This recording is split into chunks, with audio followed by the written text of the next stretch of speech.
We've got a Whirlpool washer here. It's a Bravo, Whirlpool badged. And we're going to be removing the wash plate. Now, most people already know that it depends now, depending on where you live, based on the mineral content in the water. But generally, all of these, they have the metal insert. I'll show it to you when it comes off. They are always difficult to remove. So I'm going to show you, I would say the best way to remove them is using, it's a palm nailer. And what it does, it basically beats it off. And we're going to use this to remove it. Pretty straightforward. And then I'm going to get to the tub hub, which is underneath the wash plate. All right, so I want to give you guys a good view. Now, before you start beating on this, the impact has to go somewhere. You do not want to damage your transmission by driving this to come up. Let me show you how to do it. 2x4, both of them, or one piece of 4x4 is fine. I'm going to tilt the machine back, and you're going to get that wood under your motor, and you're going to set it down on it. So when you're beating, you're actually beating onto the wood, and you're not hurting the transmission.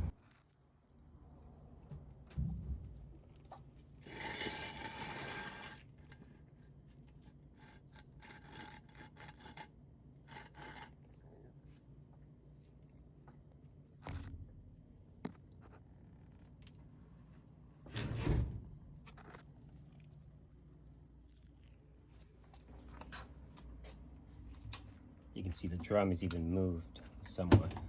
All right, so we're not worried about that.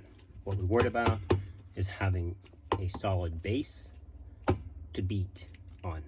So we're going to be using our socket or nut driver as the adapter.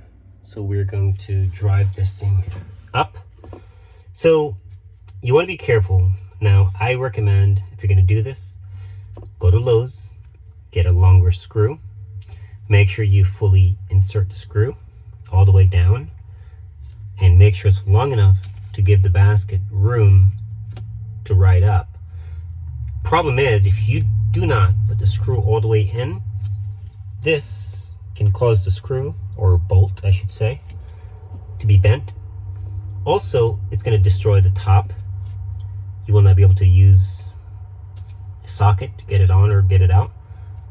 So I recommend you use something like this.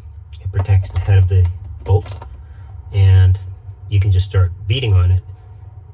Now, try and keep your hand nice and straight so that it goes straight down, and it should come off. It will take some time. It's vibrating it, and it does work, but follow these procedures and you should be okay. All right, let's get started.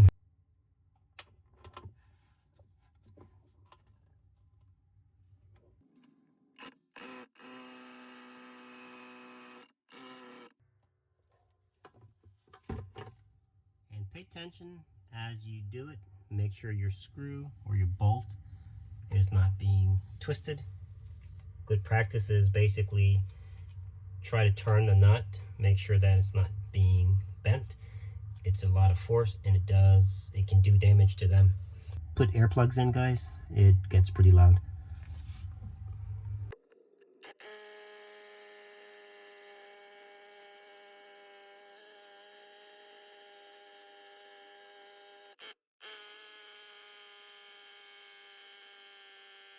I think I see it moving.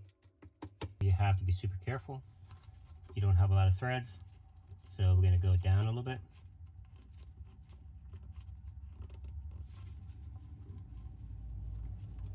And we want the wash plate to come up and touch the screw. That's the idea. But you don't want to hit it too much, because you don't have a lot of room. But you gotta protect your threads.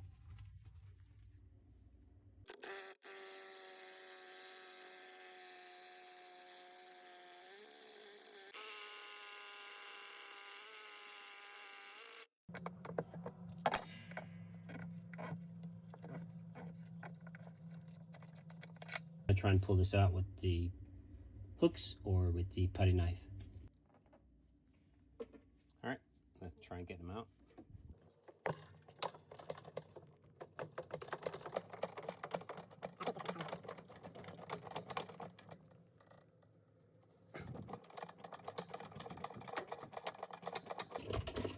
Yep, it's coming. Got it. All right. You can see how rusty and how it was actually basically welded onto the base. A lot of energy. So she's out. Now we can get to the problem child, which is this guy here. So that's going to be the tub hub, and 2, 4, 6 screws. This comes off and you put a new one on. Always clean this well, and it's actually still warm, but you can see still in good shape. Splines. All right, check down in there. You always see coins, so we'll be doing checking. They always get down in there. See, that's one. Got one there as well, so they like to hide. All right, so that's how you take the wash plate off. The nailer does an excellent job. You don't really have to fight too much other than having a good bolt fully seated in there and long enough to allow the wash plate to rise up. And of course, make sure you have something supporting the base